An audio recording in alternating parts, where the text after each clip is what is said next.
Bienvenidos a Liderazgo que Transforma, un espacio donde conversamos con líderes empresariales que han hecho algo en el Ecuador. Esta vez tenemos a un empresario muy importante, bien conocido, que ha dedicado la mitad de su tiempo en fortalecer una de las compañías más importantes exportadoras de banano del Ecuador. En base a su liderazgo ha llegado a mercados internacionales. Muy reconocido. Bienvenido, Vicente Wong. Gracias, Juan Carlos. Gracias por la presentación.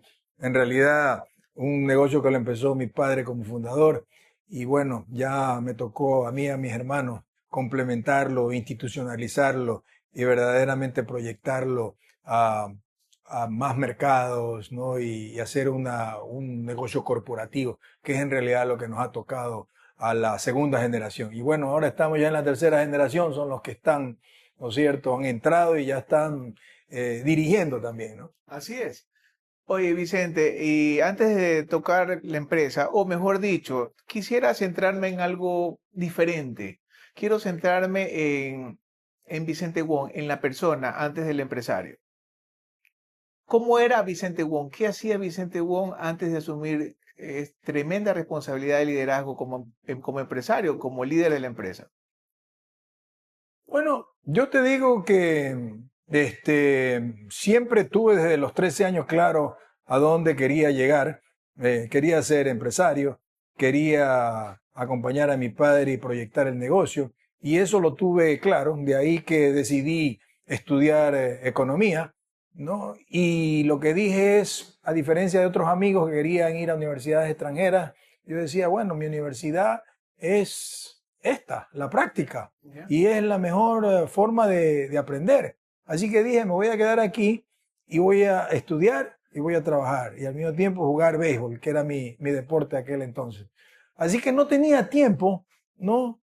Para más, ¿no? Y por supuesto mi enamorada, que ahora es mi esposa, ¿no? Que tuvimos años, pero en realidad ese era yo, esa era mi vida, ¿no? Y me encontré con un gran maestro, que fue mi padre, que tenía una filosofía de vida y de trabajo que realmente me sorprendía, aprendí mucho de él, lo conocí, porque yo hasta los 18 años no lo conocía porque trabajaba, era un incansable, un perseverador, perseverante en todas sus metas y sus objetivos. Entonces yo prácticamente en la casa no pasaba y cuando llegaba a la casa ni hablaba, como buen chino. Entonces yo lo conocí en el trabajo y gracias a Dios que fue así a los 18 años que empecé. Y realmente hicimos un equipo fantástico, ¿no? Al comienzo, los primeros 2 años, teníamos unos enfrentamientos tremendos, ¿no? Pero la verdad que me asombraba. Yo decía, ¿por qué es que no me dice haz esto? Sino que discutía conmigo, dialogábamos, eran unas conversaciones acaloradas. Después me entendí que en realidad lo que estaba haciendo era haciendo de coach, como le dicen ahora, o siendo de mentor, ¿no? Justamente. Así que fue fantástico, ¿no? Eso es cuando tú comienzas a madurar, tú ya sabes que tu padre es el único que quiere verte que lo superes. Y eso es lo bueno. Un poco, yo quisiera saber, o más bien, ¿qué es lo más importante que te enseñó tu padre sin haberte dicho ni una sola palabra? Pucha, que el ejemplo, ¿no? Tenía una actitud ante la vida, era tremendamente positivo y un hombre de fe, ¿no? Y eso lo aprendí en el tiempo. Vi que para él no había nada imposible y que la vida, aunque es difícil, y una vez que tienes una buena actitud, eres positivo y la abordas, al final del día siempre resuelves los problemas de alguna manera. Claro. Y eso aprendí de él, ¿no? Que realmente hay que perseverar, ¿no? Muchas veces no es lo que mucha gente dice, eres sabio, eres inteligente, pero al final del día termina siendo que si tú perseveras, tienes voluntad, tienes fe, al final del día vas a lograr lo que quieres. Claro. Si tú pudieras conversar ahorita con tu padre, tuvieras esa oportunidad, ¿qué le preguntarías? Hay tantas cosas que quisiera se fue, ¿no? Y realmente durante el tiempo que estuvimos me enseñó. Yo le diría, ¿qué harías en este momento, en este mundo totalmente diferente al que viviste, ¿no? Y creo que la pregunta sería igual, ¿no? Porque la actitud, ¿no? La manera de ver la vida positiva y de tener ese don de gente, ¿no? Que realmente es otra de las cosas que aprendí y admiré de él. Era cómo la gente quería estar al lado de él, ¿no? No tanto por lo que sabía, sino por cómo te hacía sentir. O sea, te hacía sentir importante, te hacía sentir que traías algo diferente, ¿no? Y que realmente juntos podían hacer un proyecto, así te hacía sentir, ¿no es cierto? Entonces querían verlo a don Segundo por eso. Claro. Y le encantaba, es con la gente joven. Yo le decía, papá, oye, los amigos tuyos, me dice, esos viejos, me decía. Entonces, realmente me asombraba esa actitud de querer aprender y de estar con gente joven, ¿no? Era algo que realmente aprendí de él en la manera de ser, ¿no? Un don de gente, él podía estar con el presidente de la República o con un obrero y igual disfrutaba de la vida, ¿no? Y siempre tenía una anécdota o un chiste que contar, ¿no es cierto?, dentro de su forma de ser, ¿no? O sea, tú todavía te gustaría, te encantaría pedirle ahorita un consejo. Sí, claro. Me encantaría volver a trabajar con él. ¿Te hace falta una sociedad así como la tenías antes? Bueno, es una sociedad distinta a la de hermanos, ¿no? La sociedad, ese era mi mentor o mi coach y además era una manera de avanzar con los proyectos porque él era muy soñador. Él tenía el plan estratégico en la cabeza, ¿no? Lo que ahora nosotros en la sociedad de hermanos, que hay que hacer la metodología del plan estratégico. Eso. Y que todos los años revisar el plan estratégico. El segundo era, mira, Vicente, tenemos que hacer una cartonera. Pero papá, ¿qué sabemos nosotros? No, ya las máquinas vienen en camino. Claro.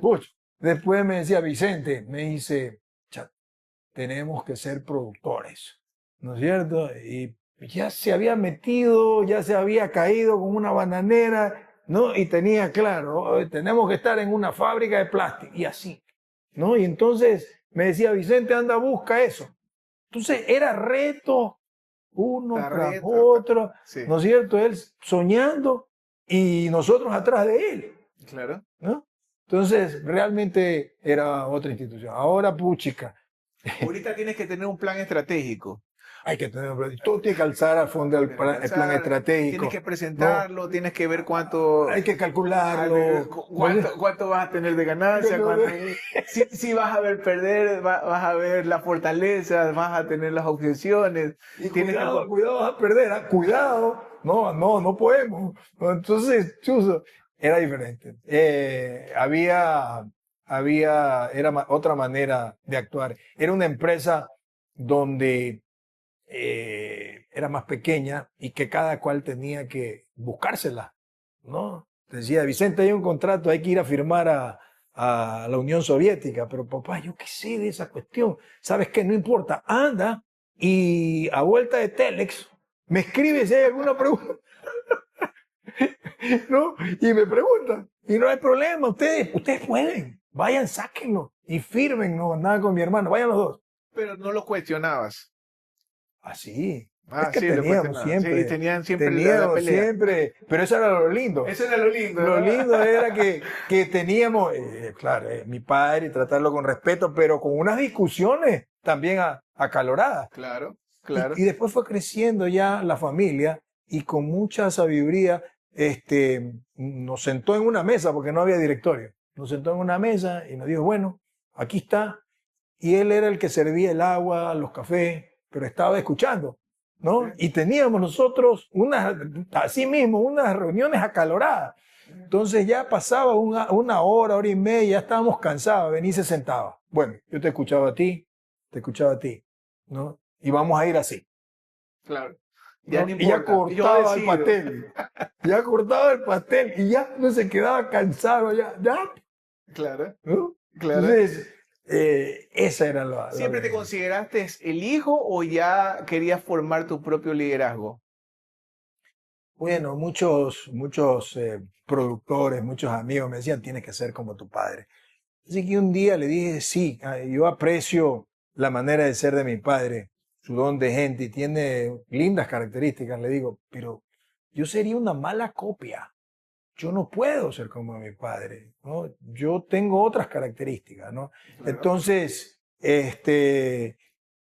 y yo en ese sentido creo que siempre pensé en cómo complementarlo. Cuando te dije que desde el inicio quería ser empresario, economista y todo lo demás, yo decía, a ver, ¿qué le falta a esta empresa que yo le puedo aportar?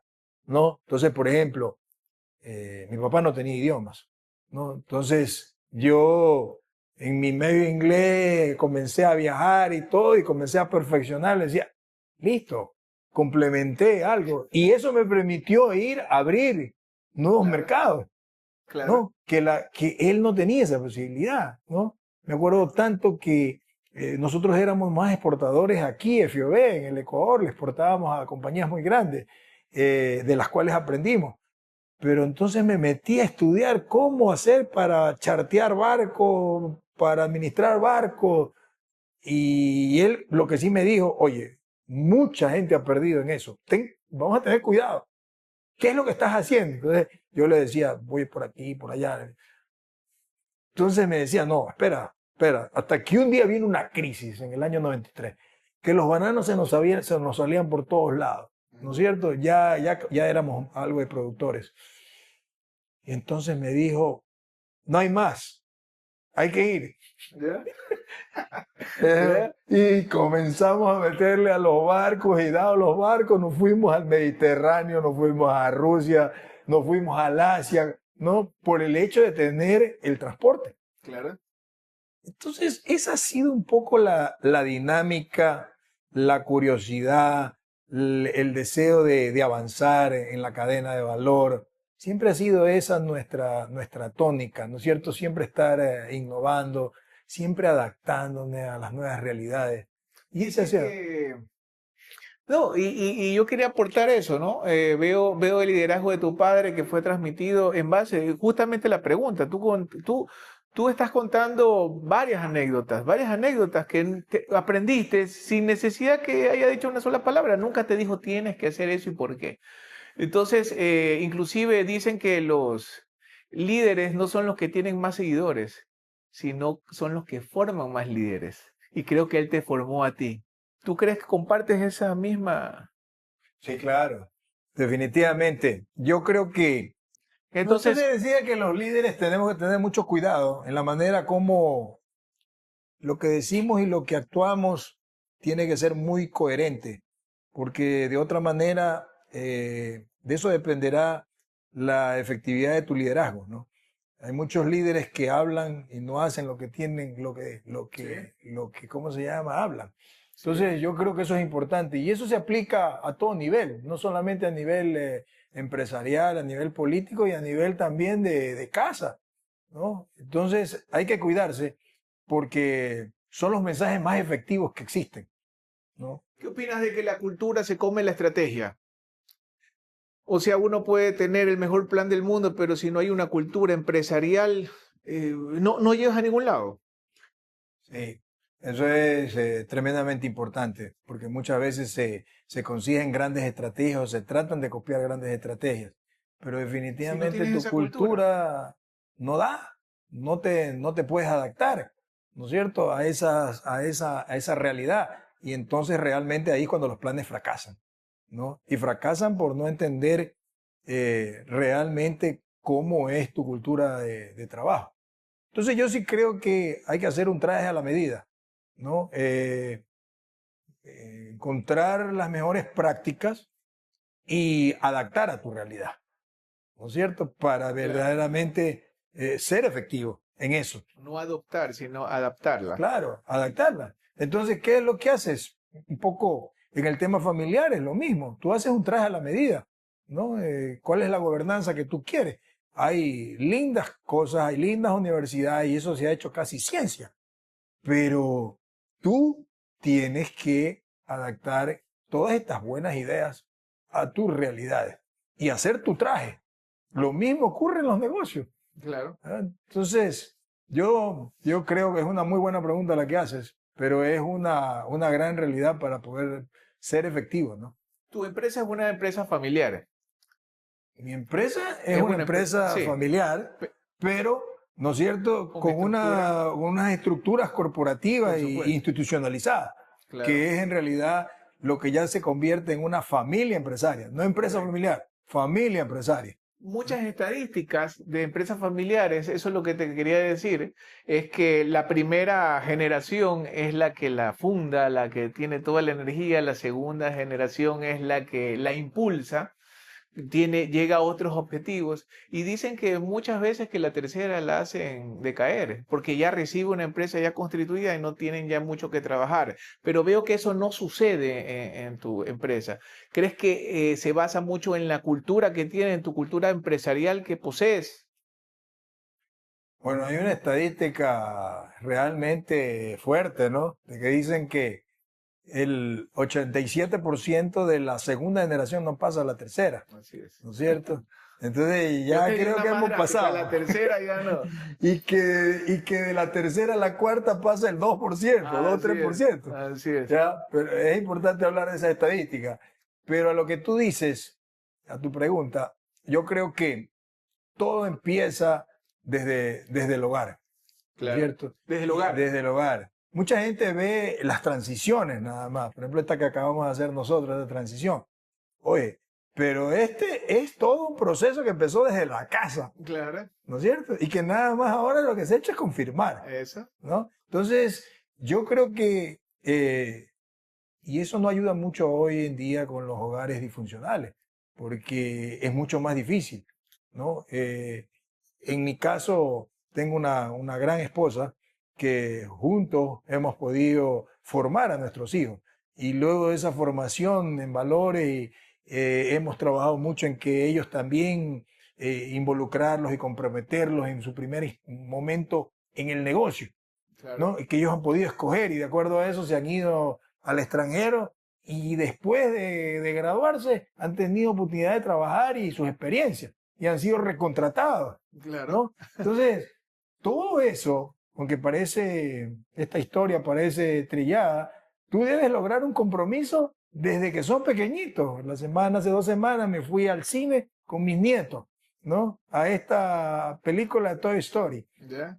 Tiene unos mensajes, 4 o 5 mensajes fantásticos, ¿no? Sobre el liderazgo, sobre el valor de los amigos, la relación de la tecnología con las relaciones humanas, ¿no? Sí. Y otras más cosas. Sí. Entonces, lo que quiero decirte es que hay que desde chiquitos involucrarlos. ¿Y qué mejor que con tu primera socia, pues, en la vida, que sería tu esposa? Sí. Porque cada socio creo que tiene que marcarse o encuadrarse en un determinado rol. Tú eres el coach, diríamos, de tus propios hijos, porque eso es lo que te enseñó tu padre. Tu esposa me imagino que lo supo guiar con amor, sí, con comprensión sí, y todo.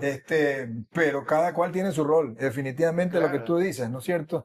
Y hay cosas que verdaderamente nosotros, por diseño, no estábamos preparados y en otras en que sí. Entonces yo creo que en esa etapa precisamente de la pubertad, el padre tiene que entrar a jugar un rol importante, porque ya en esa etapa las madres casi no entienden qué es lo que le está pasando al hombre que se está transformando. Ese niño se está transformando en hombre. En cambio nosotros los hombres, tranquilos, déjalo, que ya después, ¿no? Nosotros vemos de otra manera. Ya después soluciona. Ellas se resienten, ¿Sí? ¿no es cierto? Ellas son pura emoción, ¿no? Claro. Y son aprensivas, quieren entenderlo, y el hombre quiere ser libre, hermano. Claro. Oye, hay empresas que crecen muy rápido también, ¿no? Y veo que por ese mismo crecimiento, de la rapidez del crecimiento, pierden su esencia. Entonces veo que la tuya no ha perdido su esencia, se sigue manteniendo.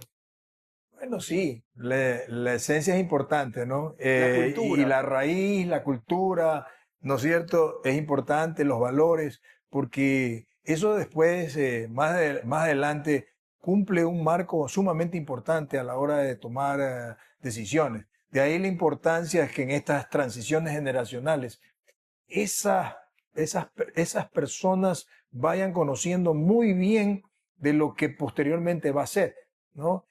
Muchas veces hay decisiones que cuando no encuentras a esos ejecutivos dentro de la familia y vienen externos con una cultura diferente, con una cultura multinacional, ¿no? Tan extrema que llega a la gente a golpearla, porque dice, el fundador, sus hijos, a nosotros nos trataban así, eran considerados, nos trataban como personas. Aquí vienen y nos tratan como si fuéramos desconocidos. No, aquí no puedo trabajar. Entonces es una transformación y un golpe total en la empresa. Claro. Oye, y creo que fuiste a un congreso internacional de inteligencia artificial. ¿Te gusta la tecnología? ¿La manejas bien? Bueno, mira, yo te digo una cosa, creo que es una gran herramienta en la medida en que pueda potenciar al ser humano, en la medida en que pueda servirlo, ¿no? Y yo creo que la tecnología, mientras eso guarde esos principios, yo creo que es una gran herramienta, ¿no? Y uno debe tener más o menos claro para qué sirve, ¿no? No tanto profundizar. Nunca he sido un experto en el tema de tecnología, pero me encanta entender cada cosa de eso para saber cómo la puedo adaptar, cómo puede servirme, Claro. ¿no? Y eso es lo que hemos hecho, ¿no? Por ejemplo, en el tema suelos, ¿no? Me encanta la biotecnología porque casualmente hoy día hablaba de cómo el químico es muy fuerte para en un momento determinado utilizar como shock y terminar con una plaga, ¿no? Pero en cambio, los seres vivos que están ahí funcionan como colonias, como unos escudos. ¿Sí? Y hay que entender que es diferente. Tienen su tiempo, ¿no? Van tomando espacio, ¿no? Y van haciendo su trabajo y sacando al enemigo fuera, ¿no? Claro. Entonces, esa manera, esa concepción, que no te estoy hablando Como ya anticuerpo. científicamente, Como anticuerpos. como anticuerpo, como ejército, ¿Sí? que toman espacios y el enemigo no lo deja entrar. Y entonces al final del día dices, está ahí el enemigo, puede convivir conmigo, pero ya no es nada, ya no me afecta.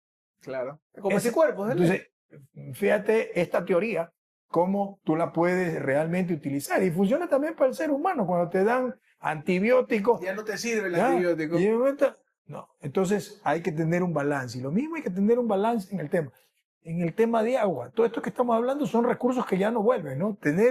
Si tú no regeneras el suelo, si tú no haces un buen trabajo con el suelo, que es el recurso, uno de los recursos más preciados que tiene, tú lo vas a destruir.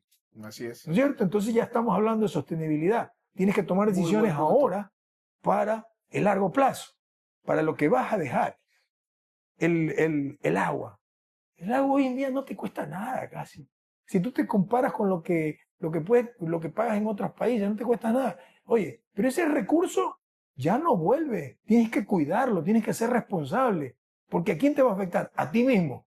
Mucha gente dice, es que esto lo obtengo de otro lado, es que esto viene de otro lado. Sí, pero ¿sabes qué? Al final del día tú estás aquí y te va a afectar. Entonces, son decisiones de sostenibilidad que en el largo plazo es importante entender esto. Y lo mismo con las personas. O sea, si a las personas tú no las tratas bien, si no les das un buen ambiente de trabajo, si no los desarrollas, oye, la gente quiere salir y quiere estar donde mejor lo traten. Claro. Entonces, no, es que aquí tienen que venir porque esta compañía es importante y en esta compañía tienen que estar.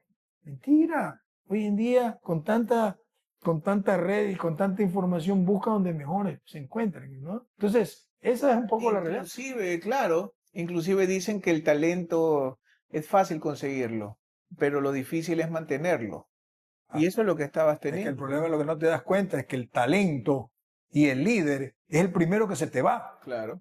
¿no? Entonces yo le digo a mi gente, identifica al líder, porque el líder, ese no te aguanta mucho. el líder sabe lo que quiere y qué es. Y sabe lo que es. Y es el primero que se te va. Además es inteligente, no te va a hacer nunca problema. Simplemente coge y te dice gracias y has perdido un gran elemento. Sí, Entonces, importante, analizar los líderes que hay en la empresa, porque además pueden cambiarte la realidad, ¿no? Claro. Te pueden ayudar mucho, ¿no? Entonces, eso que es el talento, ese talento, ¿no? Tú tienes que, y esos no van necesariamente por el dinero, esos van tienes que ofrecerles crecimiento, tienes que comprometerlos, ¿no es cierto?, con el propósito de tu empresa. Claro. Entonces, una vez que ellos se comprometen, eso los motiva a ese talento, a ese líder. Cuando, en cambio, al revés, cuando no tienes talento y no son líderes, esos son los que se te quedan. Y tienes que identificar las áreas también. Estos son los que se cambian porque lamentablemente no los consideras líderes, pero creo que ahí viene tu trabajo, ¿no? De identificarlos. Ese es interesante. Y tú escuchas al líder. Y la metodología para identificarlo es bastante sencilla, ¿no? Tú haces una entrevista aquí a las personas, te dicen, cada uno te dice, yo hablo con Juan Carlos, yo hablo con Juan Carlos, yo hablo con Juan Carlos. Cuando te das cuenta, este es. Es fácil. Porque es que le soluciona la vida, hermano. A Juan Carlos, aparte de ser simpático, le soluciona la vida a la gente. Este es el líder. Y tú cuando contratas a la gente, ¿ves el currículum o ves su aptitud? No, yo veo la actitud. Hay mucha gente que se pone a preguntarle cosas técnicas y yo no pierdo el tiempo en eso. Yo le veo la actitud.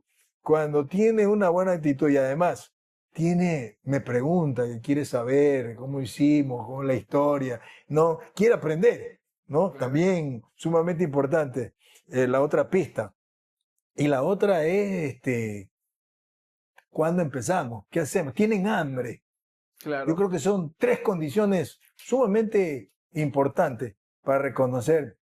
Aquí hay material para hacer. Esta es una buena persona, ¿no? Y de ahí ya depende de ti para poderlo mantener. Darle un buen plan de carrera,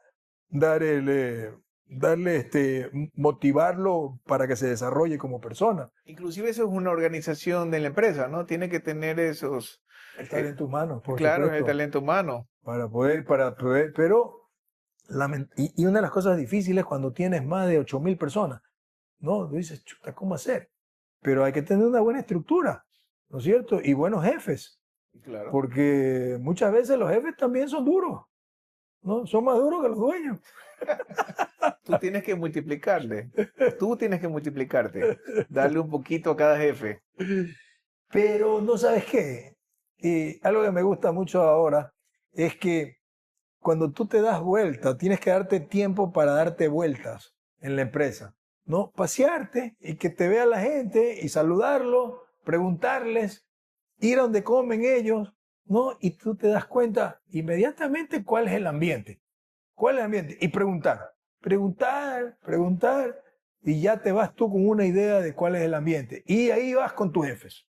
Decirle, claro, he percibido esto, he visto esto, no me gusta esto, ¿no? Hay que preocuparse por esto. Entonces, yo creo que el ambiente de trabajo es sumamente importante. ¿Consideras también que la IA, la inteligencia artificial, es una ventaja competitiva? ¿O más bien son las personas que tienen la capacidad de adaptarse? Bueno, son dos cosas. La una es una herramienta y la otra son las que realmente... ¿Qué más valoras tú? Yo creo que las personas definitivamente, ¿no es cierto? Porque realmente son las que corren la empresa, son las que tienen un compromiso y el tema de la IA es un tema que te da mucha información, te da mucha data, te permite relacionar una cosa con otra en donde las personas, ¿no?, juegan un papel importantísimo, porque cuando tú tienes mucha data, comienzas enseguida a asociar. Y yo creo que esa es la parte interesante de esta sinergia entre tecnología y personas, ¿no? Y además hay otra cosa, las personas tienen ese feeling. Y si son mujeres, todavía más amplificado, ¿no? Ese feeling, dicen, no, esto no me suena bien, ¿no es cierto? Y entre más experiencia, inmediatamente captas, por ahí no es el camino. Estuvimos conversando también antes de que jugabas el golf, que decías que el éxito tú considerabas el césped donde estás pisando. Eh, Veo que otras personas ven el éxito como que llegar a una meta de ventas, tener un suficiente patrimonio, se pone una meta, pero hay otras personas que ven el éxito distinto. Me gustó cuando dijiste esa analogía de que tu éxito es sentirte bien contigo mismo, que has logrado las cosas, que estás pisando un césped, que tienes tiempo para ti. Eso es lo correcto. Esa creo que es una anécdota que lo tuvimos tras cámaras. Me gustaría que lo cuentes, que estás jugando. Sí, ¿Qué es el éxito para ti? es que el éxito, hay mucha gente que lo mira y en este mundo consumista e inmediatista, ¿no? Lo ve como una manera de, el dinero lo ponen por encima de todo, ¿no es Claro. cierto? Para lograr todos esos objetivos. Y yo creo que el dinero es una herramienta más, ¿no? Una herramienta, digamos que sí es importante porque te permite alcanzar ciertos objetivos, ¿no? Pero no es la felicidad, ¿no es cierto? No es definitivamente la felicidad. Y si fueran así, hay muchos ricos, ¿no es cierto?, que en este momento que no son felices No, y que están solos y abandonados también con mucho dinero. claro, Entonces, en cambio, hay gente que se dicen pobres, ¿no? sí. Que no tienen dinero, pero son felices. No tienen a quién responderle, tienen su domingo para jugar pelota, para tomarse su cerveza, ¿no? Para pasar bonito entre amigos. Y yo creo que eso es lo que uno debe de buscar, ¿no? Ese bienestar, esa independencia emocional, esa paz mental, esos momentos en que tú ya no tienes que demostrarle a nada, nada, ya nadie, Sí, nada. no tienes que ¿No es demostrarle cierto? nada. Entonces, vivir así tranquilo, yo creo que eso es un privilegio. Y esa es para mí verdaderamente una riqueza que sí efectivamente hay que construirla en el tiempo, porque es decir, hay niveles y niveles, ¿no? Entonces, Claro, muchos podrán decir, bueno, pues es que tú ya pasaste pues todo. Sí, efectivamente. Pero hay otros que no pasan de ahí, sino claro. que comienzan a dar vuelta alrededor del tema dinero, ¿no? Y no salen de eso. Y cada día necesitan más, y necesitan compararse más, y necesitan tener más, cuando en realidad eso no te va a llevar a la felicidad, ¿no? Entonces vivir una vida tranquila, simple, ¿no? Poder tener el tiempo para ti, ¿no? Para leer, para pensar, para pintar, que te veo, no, admiro que también pinta, Gracias. ¿no? Hace poquito también empecé que quería cantar, ¿no es Poquito, cierto? poquito. Y estoy también poquito a poquito. Entonces, Sí. yo creo que en esa diversidad de todas estas cosas uno va encontrando. Yo creo que también todos nacimos con el recurso del tiempo y hay que saberlo administrar. Muchas personas, tú aprovechaste ese tiempo, ese recurso es muy importante en crear una gran empresa y ahorita estás utilizando ese recurso también para disfrutar de lo que has logrado. Ahora dicen que los nuevos ricos son los que tienen mayor tiempo libre. Sí. Sí, o sea, ya ahorita ese es el lujo del nuevo rico. De estar un miércoles a las 12 del día jugando golf o hacer lo que uno quiera. Inclusive si tienes que tener un hobby, Pero te voy a porque decir una cosa, te voy a decir una cosa. Sí es bonito, pero también yo he notado algo. Ahora que tengo este tiempo, yo no sé cómo que las cosas fluyen más, ¿no es cierto? Vienen más cosas a tu mente y vienen más cosas buenas, proyectos más grandes, sí, ¿no es cierto? ¿Por qué? Porque efectivamente tienes ese tiempo y te van las cosas como que se van alineando hacia esos nuevos proyectos, claro, porque antes no surgían, porque no había el espacio, no había el tiempo.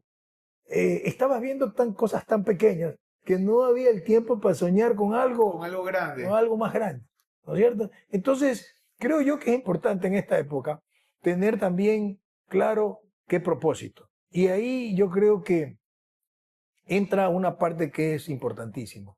la parte espiritual, porque hemos hablado del cuerpo, hemos hablado de la mente y ahora hablamos del espíritu.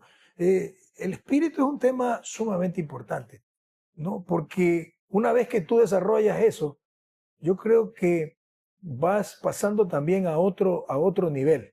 Un poco como que ya los problemas menores, ¿no es cierto? Las riencillas y los temas que antes te prendían ahí, que el chisme, que la pelea pequeña, ¿no?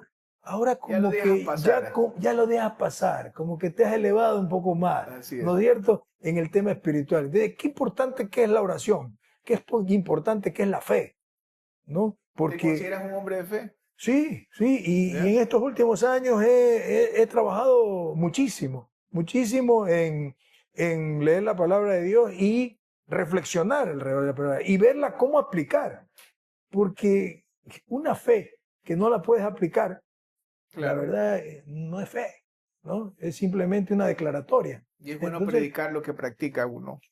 predicarlo exactamente. Entonces, de ahí la importancia de apegarse y desarrollar esta parte espiritual, ¿no? Que es un tema en un mundo ruidoso, es difícil hacerlo, pero créeme lo que son hábitos que uno va estableciendo, que al final del día los ves, cómo te vas transformando, ¿no? Es una transformación cuando comienzas a equilibrar cuerpo, mente y espíritu. Bueno, como arquitecto, yo he visto que la fachada no es la que sostiene el edificio. Es una buena analogía que me gusta ponerla ahorita en práctica contigo, sino que el edificio la sostiene una gran estructura. Veo eso también que sucede mucho con las marcas. Uno ve la marca, pero no es la que la sostiene, no ve todo el proceso. Y me ha encantado que hayas venido acá, que hayamos conocido un poco más de la estructura de la empresa, que eres tú definitivamente, eres la estructura de la empresa, eres el pilar, eres el líder. Y te agradezco mucho que hayas aceptado la invitación y hayamos aprendido nosotros de tus grandes experiencias. Muchas gracias, Juan Carlos. Debo de aclararte que en realidad esa estructura es la familia, porque no soy yo solo. Aquí ha habido mis hermanos que han hecho un gran trabajo, ¿no? Mi madre, que todavía vive, que es la primera generación también, ¿no? Entonces creo que ha sido un trabajo conjunto y por supuesto todo el equipo de trabajo alrededor de eso, ¿no? Entonces es muy importante. Yo soy un miembro más, ¿no? Y como miembro, cada cual tiene su rol, ¿no? Y creo yo que haber cumplido mi misión de ir en esta transición, ¿no? Ya tendremos tiempo en un momento determinado a que la siguiente generación haga su trabajo y dé sus resultados. Pero en Claro. todo caso, muchas gracias por la invitación. Ojalá pueda servir para que otros también pues puedan reflexionar sobre todos estos comentarios que hemos hecho. Te agradezco, Vicente, y creo que has dejado un legado muy importante aquí en el Ecuador y por qué no en el mundo. Muchas gracias. Eh, Espero que hayan disfrutado de ese podcast y síganme en nuestras redes para disfrutar de nuevas entrevistas. Muy bien.